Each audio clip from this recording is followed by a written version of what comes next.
गत 16 तारिख में लोकसभा निर्वाचन पर तारीख घोषणा करथिले निर्वाचन आयोग। यापर संघीय लोकसेवा आयोग बा यूपीएससी प्रिलिमिनारी परीक्षा तारीख में परिवर्तन करुछंती। मे मास 26 तारिख में यूपीएससी सिविल सर्विसेज परीक्षा 2024 अनुष्ठित हेबा नै पूर्वरु स्थिर होइथिला। तेबे कुहा जाउछि कि खूब शीघ्र नुआ शेड्यूल जारी करा जिवो।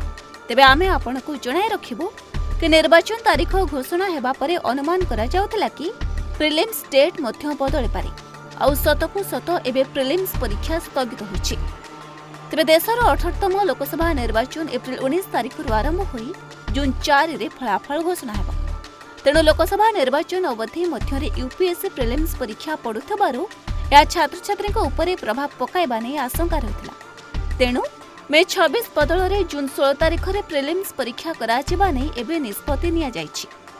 चलित वर्ष यूपीएससी पक्षरु सीएसई पई 1506 पद एवं भारतीय विदेश सेवा बा आईएफएस पई 150 पद पूरण पई नोटिफिकेशन जारी करा जायतिला। प्रिलिम्स मेंस एवं पर्सनालिटी टेस्ट आदि तीनोटी पर्याय रे यूपीएससी योग्य प्रार्थी को चयन करा जायथाय।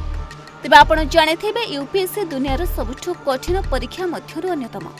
सेथिपई बहुत कम पिला एहाको क्लियर करि पारंती और जो माने एहाको क्रैक करि पारंती से माने अन्य मानक पई साजंती एक बड़ उदाहरण। तेबे प्रतिवर्ष होइथाय सिविल सर्विस परीक्षा। ए परीक्षा रे लक्ष लक्ष छात्र छात्री परीक्षा दियंती किंतु सफलता मात्र किछि जनक हे मिले थाय। Bureau report Odisha Bhaskar. जातक विचार एवं गृहर वास्तु जनित समस्यार समाधान पई जोगाजोग करंतु ज्योतिर्वेद वास्तुवेद श्री मानस चंद्र नायक। जोगाजोग करंतु 9438 481748।